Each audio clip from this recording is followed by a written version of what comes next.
എനിക്കറിയാം അപ്പേട്ട. അപ്പേട്ടൻ എന്നെ സ്നേഹിക്കുന്നേക്കാൾ 1000 ഇരട്ടി ഞാൻ എൻ്റെ മൊയ്തീനെ സ്നേഹിക്കുന്നുണ്ട്. അതിനേക്കാൾ ഒരു 10,000 ഇരട്ടി മൊയ്തീൻ എന്നെ സ്നേഹിക്കുന്നുണ്ട്. എന്നെ നിർബന്ധിച്ച എൻ്റെ ശവത്തിലായിരിക്കും അപ്പേട്ട താലി കെട്ടാ. ഈ ഒരു 1000 വർഷം ഇതിനകത്ത് കിടന്നറിയിച്ച് മരിക്കേണ്ടി വന്നാലും എൻ്റെ മൊയ്തീന് വേണ്ടി ഞാനത് ചെയ്യും.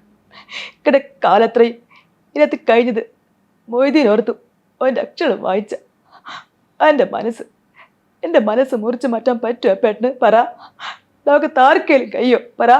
അയ്യോ സൂപ്പർ, അടിപൊളി. ഒരു രക്ഷയില്ല. അവരുടെ ആ മുറിഞ്ഞു പോകുന്നുള്ളൊരു ഒരു സംഭാഷണ ശൈലി, അതിലുള്ള ചില എന്താ പറയുക ശബ്ദത്തിൻ്റെ ഒക്കെ ചില ഒരു ഒരു കയറ്റിറക്കങ്ങളൊക്കെ ഉണ്ട്. ഇതൊക്കെ കറക്റ്റാണ് കേട്ടോ. പിന്നെ അതുപോലെ തന്നെ ആക്ട്രസ് കോവൈ സരള, അതിപ്പോ എല്ലാവരും ഒരു ഇതൊക്കെ ഞാൻ കേട്ടിട്ടുണ്ട് ഇങ്ങനെ സ്റ്റേജിലൊക്കെ പറയുന്നത്. കോവൈ സരള നമ്മുടെ നിറം സിനിമയിൽ അഭിനയിച്ചു. അതന്നെ. അത് നമ്മളെ കാഞ്ചന മൂവിയിലത്തെ, ഇതുപോലെ തന്നെ കാഞ്ചന ഹൊറർ മൂവിയിലത്തെ ആ ഒരു രാഘവ എന്നുള്ള ഒരു എങ്ങനെയത്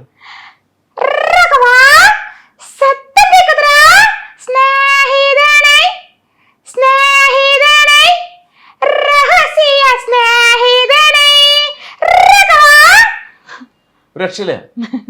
കറക്റ്റ് വോയിസാണ്, അടിപൊളി, സൂപ്പർ. എനിക്കത് വാക്കുകളോട് എനിക്ക് വിവരിക്കാൻ പറ്റുന്നില്ല, അത്രയും അടിപൊളി ഒരു പെർഫോമൻസ്.